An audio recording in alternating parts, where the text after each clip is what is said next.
FIR 7। अपनी ही cousin के शौहर को कत्ल करने वाले मुलजमान हमारे साथ मौजूद हैं, इनसे बात करते हैं। माशर सी इलाके ले नहीं बदमाश थे नहीं फिर उन्होंने क्यों मारा? भाई वो तंग बहुत कर रहा ਮਾਰ ਦਿੱਤਾ। ਸਾਡਾ ਕੋਈ ਇਰਾਦਾ ਨਹੀਂ ਸੀ ਉਹਨੂੰ ਮਾਰਨ ਦਾ, ਅਸੀਂ ਤੈਨੂੰ ਡਰਾਇਆ ਤੇ ਚੱਲ ਜੂਗਾ ਇੱਥੇ। ਕਿਹੜੀ ਏਡੀ ਗੈਰਤ ਚੜ ਗਈ ਸੀ ਤੁਹਾਨੂੰ? ਆਪਣੇ ਤਾਏ ਦੀ ਬੇਟੀ ਦਾ ਨਾਮ ਤੱਕ ਨਹੀਂ ਆਂਦਾ, ਤੁਹਾਨੂੰ ਇਹ ਨਹੀਂ ਪਤਾ ਉਹਦੀ ਔਲਾਦ ਕਿੰਨੀ ਸੀ? था वो काफ़ी ज़ख्मी था।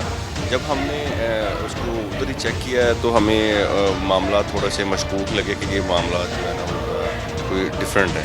ਸਰੀਏ ਸੋਟਿਆਂ ਨਾਲ ਉਹਨੂੰ ਮਾਰਿਆ ਜੇ, ਛੱਦਰ ਕੀਤੀ ਹੈ, ਲੱਤਾਂ ਦੋਨੇ ਤੋੜੀਆਂ ਉਹਦੀਆਂ, ਬਾਜ਼ੂ ਤੋੜਿਆ, ਲੱਕ ਤੋੜਿਆ ਜੇ। मेरा भरा तो मेरी भरजाई हाथ होते हैं, कहते अम्मी हाथ ना लाओ, मेरे बहुत दर्द है। और 7 घंटे ये जिंदा रहा है। जब पुलिस वहाँ पहुँची है तो वो जिंदा था और उसे पुलिस ने खोला है। वो जो 3 मुलजमान हैं और जिस हद तक उनकी इन्वॉल्वमेंट होगी उस हद तक उन्हें इसमें शामिल किया जाएगा। अस्सलाम वालेकुम नाज़रीन, आप देख रहे हैं FIR 7। मैं हूँ मियां मुनव्वर इकबाल।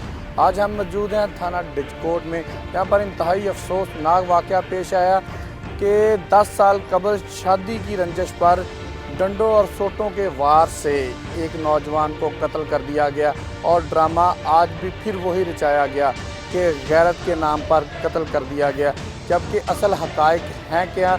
यहाँ पर मौजूद SHO थाना डिजकोट उमर वड़ैत से जानने की कोशिश करेंगे असल हक़ाइक़ हैं क्या। अस्सलाम वालेकुम।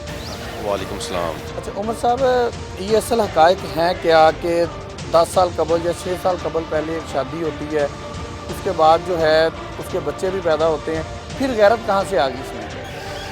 जी शुक्रिया मुनव्वर, आप हमारे पास आए। एक्चुअली ये लास्ट मंथ फरवरी का वक़्वा है। 8 तारीख को हमें सुबह एक 15 पे कॉल रिसीव होती है कि जनाब कोई एक बंदा जो है वो इधर हम मतलब हमारे पास आया है और उसने हमारे धमकियाँ दी हैं, हमने उसको पकड़ लिया है। तो इसी वक्त मैं मौके पे पहुंचा हूं और हम जाके जब चेक किया तो वहाँ पर एक बंदा था, उसको काफ़ी ज़्यादा जो है वो तशद्दुद किया हुआ था और वो बिल्कुल निढाल हुआ था उसको। सर मैं एक सेकंड आपकी बात काटता हूँ। इससे पहले जो मुलजमान हैं उनकी जानब से कोई धमकी की कॉल या आपको कोई बताया गया था, कोई दरख्वास्त दी गई थी या कोई FIR कटवाई गई? नहीं मतलब सर ऐसी कोई चीज़ भी हमारे पास मौजूद नहीं थी। ये बिल्कुल एट द स्पॉट मतलब एक इंसिडेंट हुआ है। उसकी कॉल पे जब हम लोग गए हैं तो वहाँ पे वो लड़का जो था वो काफ़ी ज़ख्मी था। जब हमने उसको उधर ही चेक किया तो हमें मामला थोड़ा से मशकूक लगे कि ये मामला जो है ना वो ज़रा कोई डिफरेंट है। तो जो मजरूब था उसको फौरी तौर पे DHQ जो है डिजकोट RHC वहाँ पर पहुँचाया गया। तो वो काफ़ी देर यहाँ पर 2-3 घंटे यहाँ पे वो एडमिट रहा। एडमिट रहने के बाद उसकी तबीयत जो है ना वो थोड़ी सी नासाज हुई है, जिसको फौरी तौर पे डॉक्टर्स ने शिफ्ट करना की कोशिश कर दिया है सिविल हॉस्पिटल फैसलाबाद में। और वो रास्ते में जाते ही मतलब उसकी डेथ हो गई है।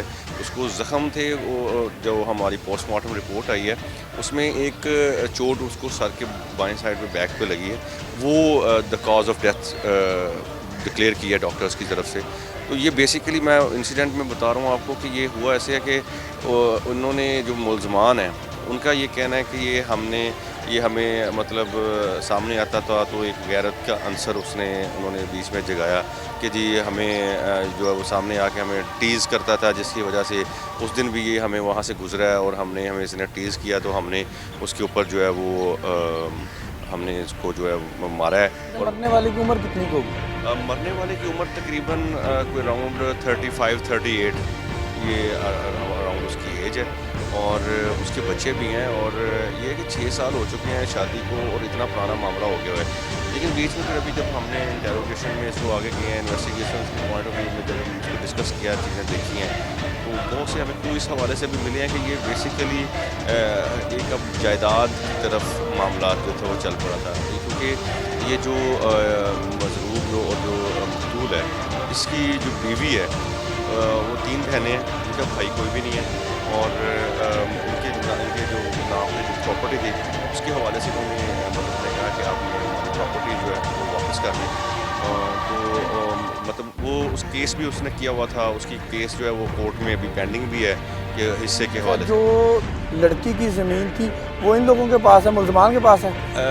जी बेसिकली ये जब हम गांव या دیہات وغیرہ میں جائیں تو ایک چیز ہمارے بڑا لفظ سننے میں ملتا ہے مشترکہ کھاتا.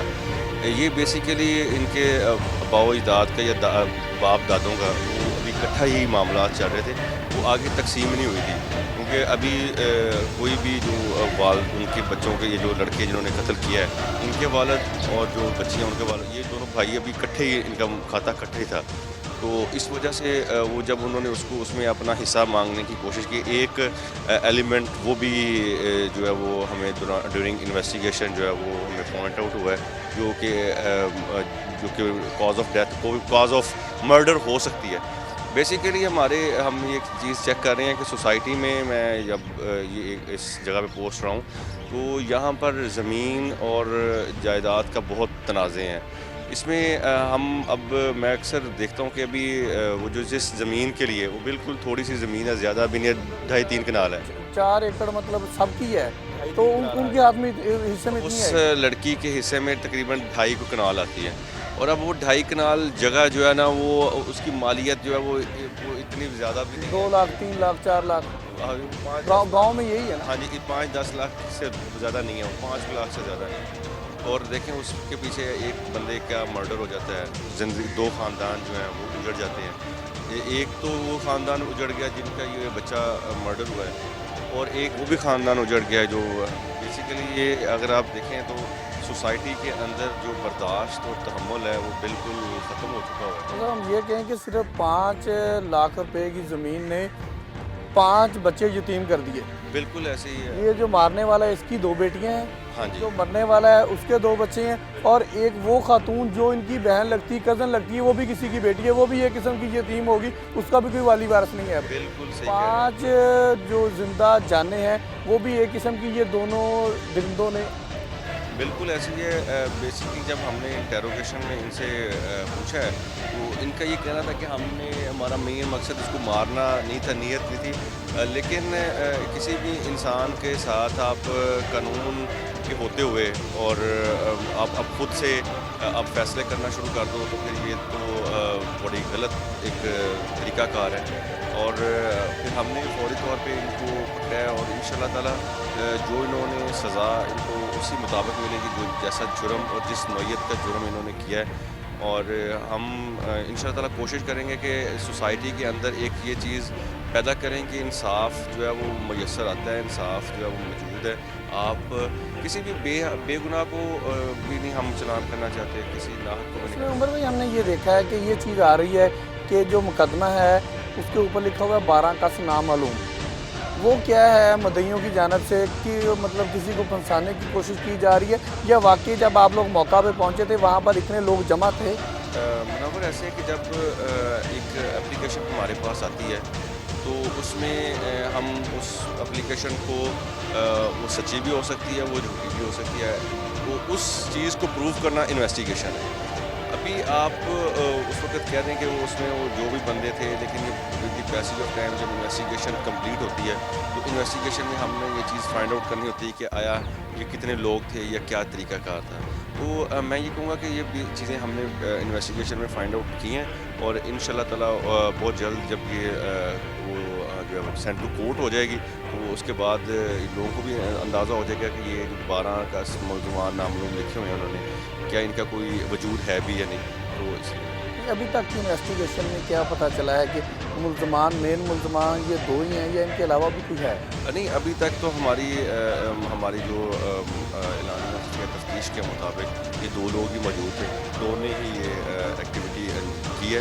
تو اگر ابھی ٹائم بھی انویسٹیگیشن جاری ہے, with the passage of time اگر کوئی چیز ہمیں ایسی شواہد ایسا مل جاتا ہے جس سے کسی اور کی وہاں پہ موجودگی یا وہاں پر ٹھوس شواہد کو ہمیں مل جاتے ہیں تو اوبویسلی وہ بھی ہمارا ملزم ہوگا, وہ بھی اس کو بھی ہم انشاءاللہ تعالیٰ شامل تفتیش کریں گے اور اس کو بھی اقرار واقعی سزا دلوائی جائے گی. جی بالکل, آپ نے SHO تھانہ ڈچکوٹ کی بات سنی. ان کا یہ کہنا ہے کہ اگر اور بھی ان کا کوئی شریک ملزم ہوا تو اس کو بھی گرفتار کیا جائے گا اور اس کو بھی قرار واقعی سزا جو ہے وہ دلوانے کی کوشش کی جائے گی.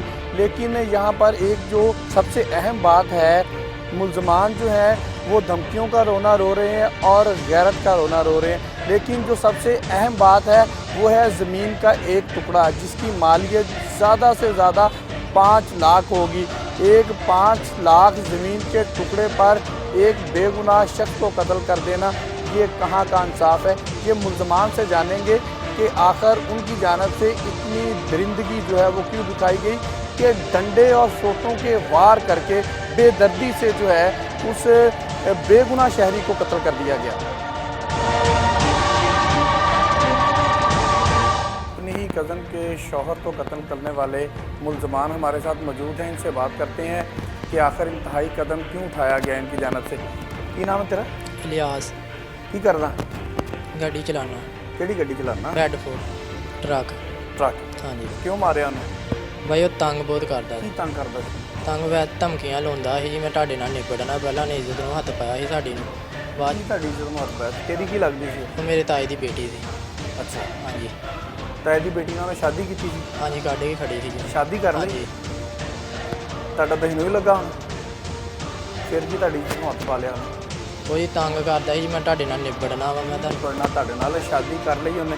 ਤੁਸੀਂ ਪੁਲਿਸ ਨੂੰ ਕੋਈ ਇਤਲਾਹ ਦਿੱਤੀ ਇਸ ਗੱਲ ਦੀ ਕਿ ਤੁਹਾਨੂੰ ਉਹ ਧਮਕੀਆਂ ਲਾ ਰਿਹਾ? ਨਹੀਂ ਜੀ, ਬਦਮਾਸ਼ ਸੀ ਇਲਾਕੇ ਦੇ? ਨਹੀਂ ਬਦਮਾਸ਼ ਤੇ ਨਹੀਂ। ਪਹਿਲੇ ਕਦੀ ਕੋਈ ਬੰਦਾ ਮਾਰਿਆ? ਨਹੀਂ ਜੀ, ਫਿਰ ਉਹਨੂੰ ਕਿਉਂ ਮਾਰਿਆ? ਬਾਈ ਉਹ ਤੰਗ ਬਹੁਤ ਕਰਦਾ ਸੀ। ਉਹ ਕੀ ਤੰਗ ਕਰਦਾ ਸੀ ਤੈਨੂੰ? ਚੁੰਡੀਆਂ ਵੜਦਾ ਸੀ ਤੈਨੂੰ? ਕੀ ਕਰਦਾ ਸੀ? ਇਹੋ ਹੀ ਕਹਿੰਦਾ ਸੀ ਮੈਂ ਤੁਹਾਡੇ ਨਾਲ ਨਿਬੜਨਾ ਵਾ, ਰਕਸ਼ੇ ਨਿਬੜਨਾ ਹੀ ਕਹਿੰਦਾ ਸੀ ਨਾ? ਹਾਰਨ ਮਾਰਦਾ ਸੀ। ਅੱਛਾ, ਮਤਲਬ ਰਕਸ਼ੇ ਤੇ ਹਾਰਨ ਮਾਰਨਾ ਤਾਂ ਜੁਰਮ ਬਣ ਗਿਆ।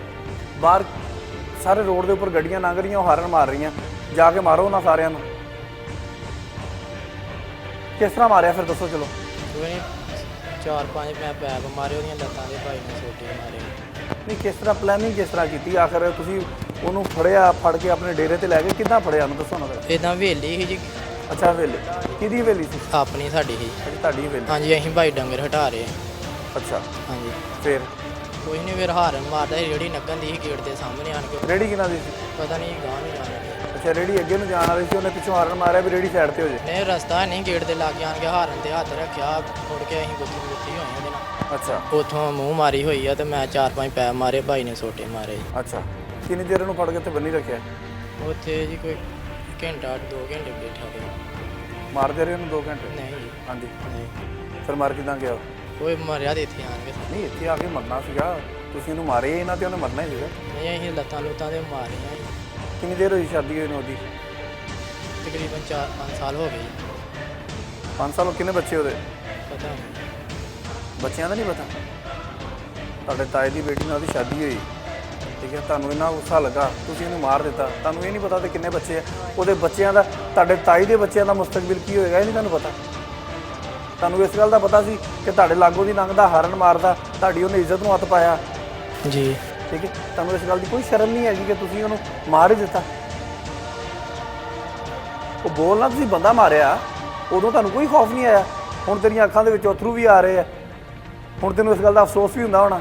ਉਹਨਾਂ ਛੋਟੇ ਛੋਟੇ ਬੱਚਿਆਂ ਦਾ ਕੀ ਕਸੂਰ ਹੈਗਾ? ਤੇਰੇ ਆਪਣੇ ਤਾਏ ਦੀ ਬੇਟੀ ਦਾ ਕੀ ਕਸੂਰ ਹੈਗਾ? ਕਿੰਨੀ ਦੇਰ ਹੋ ਗਈ ਆ ਟਰੱਕ ਚਲਾਉਂਦੇ ਨੇ ਤੈਨੂੰ? ਹੋ ਗਏ 4 ਕੁ ਸਾਲ ਹੋ ਗਏ। ਸ਼ਾਦੀ ਹੋਈ ਤੇਰੀ? ਨਹੀਂ, ਕੀ ਵਾਲਾ ਤੇਰਾ ਕੀ ਕਰਦਾ? ਜ਼ਿਮੀਂਦਾਰ ਹੀ ਕਰਦੇ। ਕਿੰਨੇ ਭਾਈ ਹੋ ਤੁਸੀਂ? ਹੈਗੇ 5-6 ਭਾਈ। ਬਾਕੀ ਕਿੱਥੇ ਨੇ? ਉਹ ਵੀ ਇੱਦਾਂ ਗੱਡੀ ਤੇ ਚਲਾਉਂਦੇ। ਤੇਰੇ ਤਾਏ ਦੇ ਬੇਟੇ ਵੀ ਆ? ਨਹੀਂ ਜੀ, ਬੇਟੀਆਂ ਸੀਗੀਆਂ? ਹਾਂਜੀ ਕਿੰਨੀਆਂ ਬੇਟੀਆਂ? 3 ਬੇਟੀਆਂ। ਬਾਕੀ ਕਿੱਥੇ? ਉਹਨੂੰ ਬਾਕੀਆਂ ਦੀ ਸ਼ਾਦੀ ਕਿੱਥੇ ਹੋਈ? ਇੱਕ ਦੀ ਸ਼ਾਹਕੋਟ ਹੋਈ ਆ ਜੀ, ਇੱਕ ਦੀ ਭਾਈ ਨਾਲ ਹੋਈ। ਇੱਕ ਦੀ ਤੇਰੇ ਭਾਈ ਨਾਲ ਹੋਈ ਆ? ਕਿਹੜੇ ਭਾਈ ਨਾਲ? ਵੱਡੇ ਨੂੰ ਅਕਰਾਰ। ਜਦੋਂ ਉਹਦੀ ਸ਼ਾਦੀ ਹੋਈ ਹੈ ਤੁਹਾਡੇ ਤਾਏ ਦੀ ਬੇਟੀ ਨਾਲ, ਉਦੋਂ ਤੁਹਾਨੂੰ ਉਹ ਨਹੀਂ ਖਿਆਲ ਆਇਆ ਇਸ ਗੱਲ ਦਾ ਕਿ ਤੁਸੀਂ ਆਪਣੇ ਤਾਏ ਦੀ ਬੇਟੀ ਨੂੰ ਸਮਝਾ ਲਓ ਵੀ ਉਹਦੇ ਕੋਲ ਤਲਾਕ ਲੈ ਲਵੇ, ਜਾਂ ਤੁਸੀਂ ਉਹਨੂੰ ਮਾਰਨਾ ਹੀ ਪਸੰਦ ਕੀਤਾ? ਨਹੀਂ, ਮਾਰਨਾ ਪਸੰਦ ਨਹੀਂ ਕੀਤਾ ਜੀ। ਉਹ ਕਿਉਂ ਮਾਰਿਆ ਫਿਰ? ਕੋਈ ਵਜ੍ਹਾ ਵੀ ਹੋਏਗੀ ਨਾ? ਭਾਈ ਇਹੋ ਹੀ ਤੰਗ ਕਰਦਾ ਸੀ, ਤਾਂ ਕਰਕੇ ਮਾਰਿਆ ਜੀ। ਇਹ ਤੇਰਾ ਸਕਾ ਭਾਈ ਹੈ? ਜੀ, ਇਹਦੇ ਬਾਜ਼ੂ ਨੂੰ ਕੀ ਹੋਇਆ? ਇਹ ਕੱਪੜੇ ਵਾਲੀ ਮਿਲ 'ਚ ਕੰਮ ਕਰਦਾ ਸੀ, ਮਸ਼ੀਨ 'ਚ ਆ ਗਿਆ। ਕੀ ਨਾਮ ਦੋਸਤ? समर इकबाल। ਸਮਰ ਇਕਬਾਲ। ਕਿਉਂ ਮਾਰਿਆ ਤੁਸੀਂ? ਤੇਰਾ ਆਪਣਾ ਵੀ ਇੱਕ ਬਾਜ਼ੂ ਨਹੀਂ ਹੈ? जी सर। ਠੀਕ ਹੈ, ਮਾਜ਼ੂਰ ਹੈਗਾ ਤੂੰ ਆਪ, जी सर। ਸਾਰੀ ਉਮਰ ਵਾਸਤੇ ਹੁਣ ਜੇਲ੍ਹ ਦੇ ਵਿੱਚ ਰਹੇਗਾ। ਸਰ ਦੇਖੋ ਜੀ, ਇੱਕ ਬੰਦਾ ਰਾਤ ਦਿਨ ਪਰੇਸ਼ਾਨ ਕਰੇ, ਠੀਕ, ਉਹਨੇ ਇੱਜ਼ਤ ਨੂੰ ਹੱਥ ਪਾਇਆ ਸੀ, ਲੇਕਿਨ ਉਹਨੂੰ ਚਾਹੀਦਾ ਸੀ ਨਾ ਖਿਆਲ ਕਰਦਾ। ਕੀ ਖਿਆਲ ਕਰਦਾ ਦੱਸੋ ਨਾ? ਇਹੋ ਖਿਆਲ ਕਰਦਾ ਸਾਈਡ ਤਾਂ ਲੋਕਾਂ ਨੂੰ ਦੱਸੋ ਨਾ। ਸਾਈਡ ਤੇ ਰਹਿੰਦਾ, ਸਾਨੂੰ ਨਾ ਪਰੇਸ਼ਾਨ ਕਰਦਾ। ਇਹ ਪਰੇਸ਼ਾਨੀ ਥੋੜੀ ਹੁੰਦੀ, ਇੱਕ ਬੇਟੀ ਚੱਲ ਜੇ ਬਾਪ ਦੀ, ਉਹਦੇ ਬਾਪ ਵਾਸਤੇ ਇਹ ਬੜਾ ਕੁਛ ਹੁੰਦਾ। ਸ਼ਾਦੀ ਕੀਤੀ ਸੀ ਸ਼ਾਦੀ ਕੀਤੀ ਸੀ ਲੇਕਿਨ ਬਾਈ ਉਹਦੇ ਸ਼ਾਦੀ ਕੋਈ ਅਸੂਲ ਵੀ ਹੁੰਦੇ, ਬੰਦਾ ਸਾਈਡ ਤੇ ਰਹੇ, ਪਰੇਸ਼ਾਨ ਨਾ ਕਰੇ। ਪਰੇਸ਼ਾਨ ਕੀ ਕਰਦਾ ਸੀ ਸ਼ਾਦੀ ਸ਼ਾਦੀ ਕਰ ਧਮਕੀਆਂ ਲਾਉਂਦਾ ਸੀ ਨੰਗ ਦਾ ਟੱਪਦਾ, ਮੈਂ ਤੁਹਾਡੇ ਨਾਲ ਨਿਬੜਨਾ। ਉਹਨੂੰ ਮਰਨ ਵਾਲੇ ਨੂੰ ਪਤਾ ਉਹ ਕੀ ਨਿਬੜਨਾ ਸਾਡੇ ਨਾਲ ਬਾਈ ਉਹਨੇ। ਫਿਰ ਤੁਸੀਂ ਤਾਂ ਉਹਨਾਂ ਨਿਬੜ ਲਿਆ। ਸਰ ਉਹ ਰਾਤ ਦਿਨ ਪਰੇਸ਼ਾਨੀ ਉਹਨੇ ਬਹੁਤ ਕੀਤਾ ਸੀ ਸਾਨੂੰ ਜੀ। ਰਾਤ ਦਿਨ ਤੁਹਾਨੂੰ ਮਤਲਬ ਫੋਨ ਤੇ ਧਮਕੀਆਂ ਲਾਉਂਦਾ ਸੀਗਾ, ਸਾਹਮਣੇ ਖਲੋ ਕੇ ਧਮਕੀ? ਬਾਜ਼ੂ ਕੱਟਣ ਦੇ ਜਦੋਂ ਮੇਰਾ ਬਾਜ਼ੂ ਕੱਟਿਆ ਗਿਆ ਉਦੋਂ ਧਮਕੀਆਂ ਲਾਉਂਦਾ ਸੀ ਕੀ? ਉਹਦਾ ਇੱਕ ਬਾਜ਼ੂ ਕੱਟਿਆ ਗਿਆ, ਇਨਸ਼ਾਅੱਲਾ ਤੁਹਾਡੇ ਨਾਲ ਸਾਰੇ ਬਾਜ਼ੂ ਤੇ ਦੂਜਾ ਬਾਜ਼ੂ ਵੀ ਉਹਦਾ ਮੈਂ ਕੱਟੂਗਾ। ਇਦਾਂ ਦੀਆਂ ਧਮਕੀਆਂ ਸਨ। ਉਹ ਕਰਦਾ ਕੀ ਸੀਗਾ? ਦੇਖੋ ਜੀ ਸਾਡੇ ਹੁੰਦਿਆਂ ਤੇ ਕੋਈ ਪਹਿਲੋਂ ਤੇ ਸਾਈਡ ਤੇ ਰਿਹਾ, ਫਿਰ ਸਾਹਮਣੇ ਇੱਕ ਬਣਿਆ ਸੀ ਪੋਲਟਰੀ ਫਾਰਮ, ਉੱਥੇ ਕੰਮ ਕਰਦਾ ਸੀ।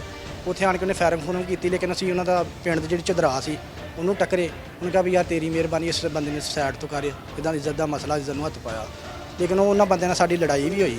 ਉਹਨੇ ਵਿਆਹ ਨਹੀਂ ਕੀਤਾ ਸੀ ਉਦੋਂ? ਸਰ ਵਿਆਹ ਤੇ ਕੀਤਾ ਫਿਰ ਇਹ ਕਾਹਦੀ ਇੱਜ਼ਤ ਨੂੰ ਹੱਥ ਪਾ ਲਏ? ਇੱਜ਼ਤ ਨੂੰ ਹੱਥ ਪਾ ਕੇ ਤੁਸੀਂ ਬੰਦਾ ਮਾਰਨ ਡੇ? ਸਰ ਉਹਨੇ ਪਰੇਸ਼ਾਨ ਹੀ ਬਹੁਤ ਕੀਤਾ ਕੀ ਪਰੇਸ਼ਾਨ ਲਾਂਦਾ ਸੀ ਉਹ, ਤੁਹਾਨੂੰ ਪਤਾ ਕੀ ਸਾਡੇ ਨਾਲ ਕਹਿੰਦਾ ਨਹੀਂ? ਤੁਸੀਂ ਪੁਲਿਸ ਨੂੰ ਦੱਸਿਆ ਸੀ? ਸਰ ਨਹੀਂ, ਇਤਲਾਤ ਨਹੀਂ ਕਿਸੇ ਨੂੰ ਕੀਤੀ। ਕਿਉਂ ਤੁਸੀਂ ਪੁਲਿਸ ਨੂੰ ਕਿਉਂ ਇਤਲਾਹ ਕੀਤੀ? ਤੁਹਾਨੂੰ ਨਹੀਂ ਇਸ ਗੱਲ ਦਾ ਪਤਾ? ਕਰ ਤੁਹਾਨੂੰ ਧਮਕੀਆਂ ਲਾਉਂਦਾ ਸੀ, ਪੁਲਿਸ ਨੂੰ ਦੱਸੋ, ਪੁਲਿਸ ਨੂੰ ਫੜ ਲਵੇ, ਉੱਤੇ ਪਰਚਾ ਦੇ ਦੇਵੇ। ਰਕਸ਼ਾ ਚਲਾਉਂਦਾ ਸੀ ਉਹ।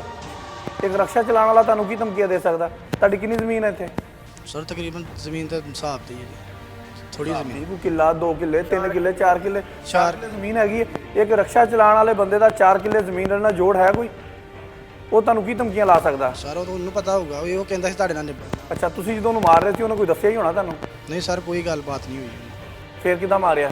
ਮਾਰਿਆ ਕੋਈ ਨਹੀਂ ਸਰ, ਉਹ ਤੰਗ ਕਰਦਾ ਸੀ ਬਾਰ-ਬਾਰ, ਅਕਸ਼ੇ ਤਿਉਹਾਰ ਲੰਘਦਾ ਟੱਪਦਾ ਦੇ ਤੇਰੇ ਤਿਉਹਾਰਨ ਮਾਰਦਾ ਸੀ।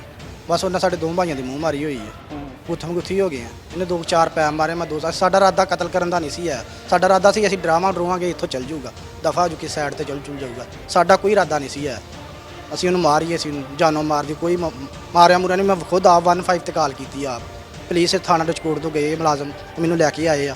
ਉਹਨਾਂ ਦੇ ਵਾਰਸ ਆਏ, ਉਹਨਾਂ ਨੂੰ ਫੋਨ ਕੀਤਾ, ਉਹਨਾਂ ਦੇ ਵਾਰਸ ਭਾਈ ਨੂੰ ਚੁੱਕ ਕੇ ਡਿਸਕੋਟ ਲੈ ਆਏ ਆ। 4-4:30 ਵਜੇ ਤੋਂ ਬਾਅਦ ਕਾਲ ਆਈ, ਸਾਨੂੰ ਪਤਾ ਚੱਲਿਆ ਵਾ ਤੋ ਮਰਨ ਵਾਲੇ ਦੀ ਮਸਲਮ ਉਹਦੀ ਡੈਥ ਹੋ ਗਈ ਆ, ਮਰ ਗਿਆ। ਸਾਡਾ ਕੋਈ ਇਰਾਦਾ ਨਹੀਂ ਸੀ ਉਹਨੂੰ ਮਾਰਨ ਦਾ। ਅਸੀਂ ਤੈਨੂੰ ਡਰਾਇਆ ਤੇ ਚੱਲ ਜੂਗਾ ਇੱਥੋਂ, ਸਾਡਾ ਕੋਈ ਇਰਾਦਾ ਨਹੀਂ ਸੀ ਮਾਰਨ। ਹੁਣ ਮਰ ਗਿਆ, ਹੁਣ ਤੁਹਾਡਾ ਕੀ ਬਣੇਗਾ? ਦੇਖੋ ਜੀ ਉਹ ਅੱਲਾ ਬਿਹਤਰ ਜਾਣਦਾ। ਨਹੀਂ, ਅੱਲਾ ਬਿਹਤਰ ਜਾਣਦਾ, ਤੁਹਾਨੂੰ ਵੀ ਤਾਂ ਪਤਾ ਹੋਣਾ ਨਾ, ਜਦੋਂ ਬੰਦਾ ਮਾਰ ਦਿੰਦਾ ਕੋਈ ਬੰਦਾ, ਉਹਦਾ ਕੀ ਹੁੰਦਾ? ਸਜ਼ਾਏ ਮੌਤ। ਸ਼ਾਦੀ ਹੋਈ ਤੇਰੀ? ਜੀ। ਕਿੰਨੇ ਬੱਚੇ ਆ? ਮੇਰੀਆਂ 2 ਬੇਟੀਆਂ। ਉਹਨਾਂ 2 ਬੇਟੀਆਂ ਦਾ ਕੀ ਮੁਸਤਕਬਲ ਆ? ਤੈਨੂੰ ਇਸ ਗੱਲ ਦਾ ਵੀ ਉਹਦਾ ਅਹਿਸਾਸ ਨਹੀਂ ਹੋਇਆ ਕਿ ਤੇਰੀਆਂ ਆਪਣੀਆਂ ਵੀ 2 ਬੇਟੀਆਂ ਵਾ?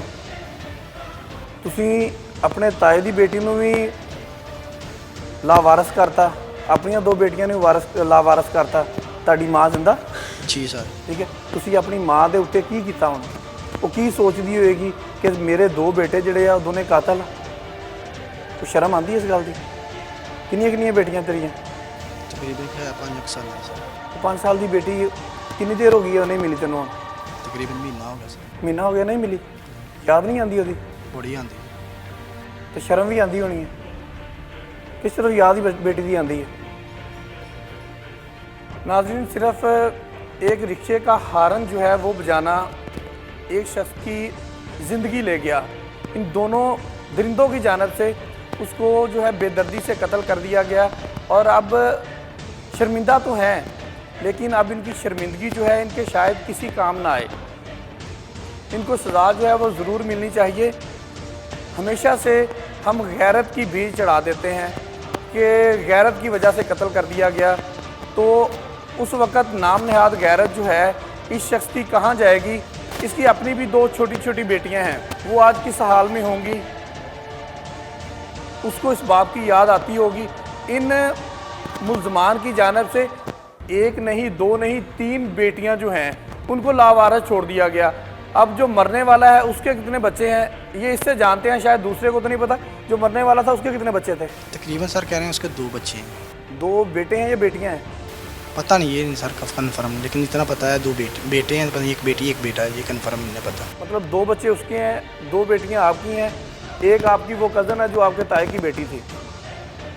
मतलब 5 लोग इस वक्त आप दोनों की वजह से लावारिस पड़े हुए हैं, उनका कोई पुरसाने हाल नहीं होगा। तेरे ताए की बेटी है कितने होना इस टाइम? कोई पता नहीं सर, ਉਹਦਾ ਵੀ ਤੁਹਾਨੂੰ ਨਹੀਂ ਪਤਾ ਤੇ ਕਿਹੜੀ ਇਸ ਟਾਈਮ ਤੁਹਾਨੂੰ ਉਦੋਂ ਗੈਰਤ ਚੜੀ ਹੋਈ ਸੀ। ਤਾਏ ਦੀ ਬੇਟੀ ਦਾ ਤੁਹਾਨੂੰ ਪਤਾ ਹੈ ਨਹੀਂ ਉਹ ਕਿੱਥੇ ਆ। ਤਾਏ ਦੀ ਬੇਟੀ ਦਾ ਨਾਮ ਤਾਂ ਯਾਦ ਹੈ ਵੈਸੇ?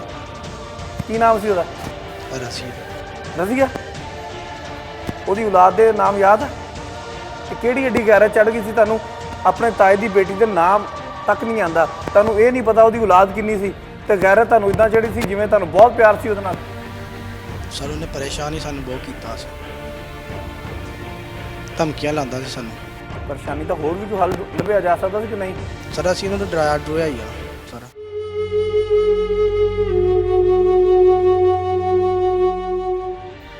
ਜ਼ਮੀਨ ਕਿੰਨੀ ਸੀ ਤੁਹਾਡੇ ਦਾਦੇ ਦੀ? 2 ਕਿੱਲੇ ਜੀ। ਟੋਟਲ 2 ਕਿੱਲੇ ਹਾਂਜੀ ਦਾਦੇ ਦੀ। ਦਾਦੇ ਦੀ। ਤੇਰੇ ਵਾਲਦ ਕਿੰਨੇ ਭੈਣ ਭਾਈ ਸੀ? ਵਾਲਦ ਮੇਰੇ 3 ਭਾਈ ਸੀ ਤੇ 3 ਭੈਣਾਂ। 3 ਭਾਈ ਸੀ 3 ਭੈਣਾਂ। ਹਾਂਜੀ। ਤੇ ਜਿਹੜੀ ਤੁਹਾਡੇ ਤਾਇਆ ਸੀ ਜਿਹਦੀ ਉਹ ਬੇਟੀ ਸੀ ਉਹਦੀ ਕਿੰਨੀ ਜ਼ਮੀਨ? ਉਹਦੀ ਵੀ ਹੈਗੀ ਸੀ 2 ਕਿੱਲੇ ਮੁੱਲ ਕਿਹੜੀ ਲਈ ਸੀ ਦਾਦੇ ਦੀ ਜ਼ਾਤੀ ਕਿਹੜੀ ਉਹ ਦਾਦਾ ਹੀ ਕੌਣ ਵਾਹੁੰਦਾ ਮੰਨਦਾ ਪਿਆ? ਦਾਦਾ ਹੀ ਵਾਹੁੰਦਾ। ਤੁਹਾਡਾ ਵਾਲਦ ਵੀ ਨਾਲ? ਨਹੀਂ ਕਿਹੜੀ ਤਾਏ ਦੀ ਸੀ ਉਹ ਚਾਚਾ ਵਾਹੁੰਦਾ ਮੇਰਾ ਠੇਕੇ ਤੇ। ਠੇਕਾ ਤੇਰੇ ਤਾਏ ਨੂੰ ਜਾਂਦਾ? ਹਾਂਜੀ। ਤਾਇਆ ਤੇਰਾ ਜ਼ਿੰਦਾ? ਨਹੀਂ ਤਾਇਆ ਫੌਤ ਹੋ ਗਿਆ ਤਾਈ ਨੂੰ। ਤਾਈ ਨੂੰ ਜਾਂਦਾ ਫਿਰ? ਹਾਂਜੀ ਤੇ ਮੁਸ਼ਤਰਕਾ ਜ਼ਮੀਨ ਸੀ ਜਿਹੜੀ ਉਹ 2 ਕਿੱਲੇ ਸੀ? ਜੀ। ਤੁਸੀਂ ਵੀ ਕੋਈ ਆਪਣੀ ਮੁੱਲ ਲਈ ਸੀ ਕਿ ਨਹੀਂ? ਹੈਗੀ ਸੀ ਮੁੱਲ। ਉਹ ਕਿੰਨੀ ਹੈ? ਉਹ ਵੀ 2-2 ਕਿੱਲੇ ਲਏ ਸੀ ਅੱਛਾ। ਜੀ। ਤੇ ਜਿਹੜੀ ਕਜ਼ਨ ਤੁਹਾਡੀ ਹੈ ਉਹਨੇ ਕੋਈ ਕੇਸ ਵੀ ਕੀਤਾ ਹੋਇਆ ਸੀ ਜ਼ਮੀਨ ਲੈਣ ਵਾਸਤੇ? ਇਹ ਅੱਗੋਂ ਹੁਣਾਂ ਨੂੰ ਪਤਾ ਜੀ। ਤੁਸੀਂ ਉਹ ਜ਼ਮੀਨ ਜਿਹੜੀ ਆ ਉਹ ਲੈਣਾ ਚਾਹੁੰਦੇ ਸੀ ਉਹਦੇ ਕੋਲ? ਨਹੀਂ। ਕੀ ਕਰਨਾ ਚਾਹੁੰਦੇ ਸੀ? ਉਹਨਾਂ ਨੇ ਫਿਰ FIR ਦੇ ਵਿੱਚ ਕਿਉਂ ਲਿਖਿਆ ਕਿ ਜ਼ਮੀਨ ਜਿਹੜੀ ਆ ਉਹ ਜ਼ਮੀਨ ਦਾ ਤਨਾਜ਼ਾ ਹੈਗਾ ਤੇ ਜ਼ਮੀਨ ਮੰਗਣਾ ਚਾਹੁੰਦੇ ਸੀਗੇ, ਸਾਡੇ ਕੋਲ ਹਥਿਆਣਾ ਚਾਹੁੰਦੇ ਸੀ? ਸਰ ਮੈਂ ਜੀ ਜੀ ਕਰੋ ਗੱਲ, ਦੱਸੋ। ਸਰ ਜ਼ਮੀਨ ਦਾ ਤੇ ਇੱਕ ਮਸਲਨ ਇੱਕ ਇਸ਼ੂ ਆ ਸਰ। ਜ਼ਮੀਨ ਅਗਰ ਉਹ ਮਰਨ ਵਾਲਾ ਤਾਂ ਮਰ ਗਿਆ, ਜ਼ਮੀਨ ਤੋਂ ਨਾ ਫੇਰ ਲੈ ਲੈਣੀ ਹੈ। ਜ਼ਮੀਨ ਜਿਹੜੇ ਹੱਕ ਆ ਉਹ ਅਸੀਂ ਨਹੀਂ ਰੱਖ ਸਕਦੇ ਸਰ, ਉਹ ਨਾ ਗਵਰਨਮੈਂਟ ਨੇ ਦੇਣਾ ਹੀ ਦੇਣਾ ਸਰ। ਨਹੀਂ ਗਵਰਨਮੈਂਟ ਨੇ ਕਿੱਦਾਂ ਦੇਣਾ ਵਾ? ਸਰ ਜਿਹਦਾ ਹੱਕ ਆ ਬੱਚੀ ਦਾ ਉਹ ਅਸੀਂ ਨਹੀਂ ਰੱਖ ਸਕਦੇ, ਉਹ ਗਵਰਨਮੈਂਟ ਨੇ ਦੇਣਾ। ਬੱਚੀ ਦਾ ਜ਼ਮੀਨ ਹੀ ਹੱਕ ਹੈ ਜਾਂ ਬੱਚੀ ਦਾ ਇਹ ਵੀ ਹੱਕ ਸੀਗਾ ਕਿ ਉਹਦਾ ਖਾਮਦ ਵੀ? ਸਰ ਉਹ ਪਰੇਸ਼ਾਨ ਹੀ ਬਹੁਤ ਕੀਤਾ ਸੀ ਉਹਨੇ, ਉਹ ਹੱਕ ਉਹਦਾ ਉਹਨੂੰ ਮਿਲ ਕੇ ਰਹਿਣਾ। ਹੁਣ ਅਸੀਂ ਰੱਖ ਸਕਦੇ ਹਾਂ ਹੱਕ ਉਹਦਾ, ਹੁਣ ਵੀ ਮਿਲਣਾ। ਅਗਰ ਪਹਿਲੇ ਸਰ ਉਹਦਾ ਹੱਕ ਉਹਨੂੰ ਮਿਲਣਾ, ਹੁਣ ਵੀ ਮਿਲਣਾ, ਉਹ ਪਹਿਲੋਂ ਵੀ ਮਿਲਣਾ। ਜ਼ਮੀਨ ਦਾ ਕੋਈ ਨਹੀਂ ਹੈ, ਜ਼ਮੀਨ ਤਕਰੀਬਨ ਤਿੰਨਾਂ ਜਗ੍ਹਾ ਤੋਂ ਹੁੰਦੀ ਹੈ, ਉਹਦਾ ਉਹਨੂੰ ਮਿਲ ਕੇ ਰਹਿਣੀ ਹੱਕ। ਕਿੰਨੀ ਕਿੱਦਾਂ ਆਉਂਦੀ? ਤੇ ਇੱਕ ਜਗ੍ਹਾ 2 ਜਗ੍ਹਾ ਤੋਂ ਕਨਾਲ ਕਲਾ ਲੈਂਦੀ ਆ, 30 ਜਗ੍ਹਾ ਤੋਂ ਤਕਰੀਬਨ 19 ਤੋਂ 17 ਕ ਮਰਲੇ ਇੰਨੀ ਆਉਂਦੀ ਹੈ, ਉਹਦਾ ਹੱਕ ਉਹਨੂੰ ਮਿਲ ਕੇ ਰਹਿਣਾ। ਮਤਲਬ 2 ਕਨਾਲ 17? ਇਹ ਕੋਈ ਜੀ ਸਬਰਤ ਕਰ 2 ਕਨਾਲ 17 ਮਰਲੇ ਜਗ੍ਹਾ ਸੀ ਉਹਦੀ, ਉਹ ਕੌਣ ਵਾਂਡ ਹੈ ਇਸ ਟਾਈਮ? ਸਰ ਉਹ ਮੁਸ਼ਤਰਕੇ ਖਾਤੇ 'ਚ ਜੇ ਸਾਰਾ ਖਾਤਾ। ਉਹ ਮੁਸ਼ਤਰਕਾ ਖਾਤੇ ਦੇ ਵਿੱਚ ਕੌਣ ਹੈ? ਵੇ ਇਹ ਭਾਈ ਤੁਸੀਂ ਹੋ? ਜੀ। ਅੱਛਾ, ਹੋਰ ਇਹ ਤੋਂ ਇਲਾਵਾ ਸਰ ਦੇਖੋ ਨਾ, ਕਿੰਨੇ ਭਾਈ ਤੁਸੀਂ? ਅਸੀਂ ਤੁਸੀਂ 2 ਹੀ ਭਾਈ ਹੋ ਜੀ। ਤੇ ਤੁਹਾਡਾ ਹੋਰ ਜਿਹੜਾ ਚਾਚਾ ਤਾਇਆ ਉਹਦੇ ਕਿੰਨੇ ਬੇਟੇ ਨੇ? ਉਹਦੇ ਬੇਟੇ ਸਰ 2 ਬੇਟੇ 2 ਬੇਟੇ। 2 ਬੇਟੇ ਹੁੰਦੇ, ਮਤਲਬ 4 ਤੁਸੀਂ ਲੋਕ ਜ਼ਮੀਨ ਵਾਹ ਰਹੇ ਹੋ? ਨਹੀਂ ਸਰ ਦੇਖੋ ਜੋ ਮੁਸ਼ਤਰਕੇ ਖਾਤੇ 'ਚ ਉਹ ਮੁਸ਼ਤਰਕਾ ਖਾਤੇ ਦੀ ਮੈਂ ਗੱਲ ਕਰਨ ਡਿਆ ਜੀ। ਉਹ ਜਿਹੜੀ ਹੈ ਵਾ ਖਾਤੂਨ ਆ, ਕਜ਼ਨ ਆ ਤੁਹਾਡੀ, ਉਹਨੂੰ ਕੋਈ ਸ਼ਾਇਦ ਮਿਲਦੀ ਸੀ ਵਿੱਚੋਂ? ਸਰ ਦੇਖੋ ਉਹਨੇ ਕੇਸ ਕਿਉਂ ਕੀਤਾ ਹੋਇਆ ਸੀਗਾ? ਸਰ ਕੇਸ ਤਾਂ ਉਹਨੇ ਕੀਤਾ, ਜ਼ਮੀਨ ਦਾ ਹੱਕ ਉਹਨੂੰ ਮਿਲੀ। ਇਹ ਕੇਸ ਕੀਤਾ ਸੀ ਉਹਨੇ? ਜੀ ਸਰ ਕੇਸ ਕਿਉਂ ਹੋਇਆ ਕੇਸ ਕੀਤਾ ਸੀ? ਸਰ, ਉਹਨੇ ਹੱਕ ਹੀ ਆਪਣਾ ਲੈਣਾ ਚਾਹੁੰਦੀ ਸੀ। ਤੇ ਫਿਰ ਤੁਸੀਂ ਹੱਕ ਅਗਰ ਟਾਈਮ ਨਾਲ ਦਿੱਤਾ ਹੁੰਦਾ? ਸਰ ਜਦੋਂ ਕੇਸ ਕਰਨਾ ਸੀ ਉਦੋਂ ਉਹਨੂੰ ਹੱਕ। ਕਿਉਂ ਕੇਸ ਕਰਕੇ ਵੀ ਹੱਕ ਮਿਲਣਾ ਸੀ? ਵੈਸੇ ਵੀ ਹੱਕ ਮਿਲ ਦਿੱਤਾ ਜਾ ਸਕਦਾ ਵਾ ਅਗਰ ਤੁਹਾਡੇ ਸਾਹਮਣੇ ਕੋਈ ਚੀਜ਼ ਆਂਦੀ ਹੈ, ਠੀਕ ਹੈ, ਤੇ ਉਹਨੂੰ ਤਾਂ ਹੱਕ ਦੇ ਦਿਓ। ਸਰ ਜੋ ਆਣ ਕੇ ਹੱਕ ਕਰਨ ਤੇ ਹੱਕ ਦੇਣਾ ਹੁੰਦਾ। ਸਰ ਉਹ ਹਾਲ ਕੇ ਸਾਡੇ ਕੋਲ ਮੰਗਦੀ ਸੀ, ਉਹਦਾ ਹੱਕ ਨੂੰ ਲਾਈ ਮੋੜ ਅੱਛਾ, ਦਿੱਤਾ। ਉਹਨੇ ਕੇਸ ਲਾ ਨਹੀਂ ਕਰਤਾ, ਤੁਸੀਂ ਤਾਂ ਉਹਦੇ ਬੰਦੇ ਨੂੰ ਕੁੱਟ-ਕੁੱਟ ਕੇ ਮਾਰ ਦਿੱਤਾ। ਸਰ ਉਹ ਤਾਂ ਪਰੇਸ਼ਾਨ ਆ ਕੇ ਮੰਗਦੀ, ਜ਼ਮੀਨ ਮੰਗਦੀ, ਤੁਸੀਂ ਉਹਨੂੰ ਵੀ ਮਾਰ ਦਿੰਦੇ। ਤੁਸੀਂ ਕਿੱਦਾਂ ਕਹਿੰਦੇ ਹੋ ਤੁਹਾਡੇ ਕੋਲ ਆ ਕੇ ਮੰਗਦੀ ਜ਼ਮੀਨ? ਉਹਦਾ ਬੰਦਾ ਅਗਰ ਗਲੀ 'ਚੋਂ ਗੁਜ਼ਰ ਰਿਹਾ, ਤੁਸੀਂ ਉਹਨੂੰ ਕੁੱਟ-ਕੁੱਟ ਕੇ ਮਾਰ ਦਿੱਤਾ, ਤੁਸੀਂ ਕਹਿ ਰਹੇ ਹੋ ਕਿ ਤੁਹਾਡੇ ਕੋਲ ਆ ਕੇ ਜ਼ਮੀਨ ਮੰਗਦੀ। ਕਿੱਦਾਂ ਆ ਕੇ ਮੰਗਦੀ ਤੁਹਾਡੇ ਕੋਲ, ਦੱਸੋ? ਹੁਣ वो आगे मंगे दे दोगे ज़मीन? इस मुकदमे के मुद्दई जो हैं वो भी यहाँ पर आ गए हैं, उनसे बात करते हैं कि असल हक़ाइक़ हैं क्या।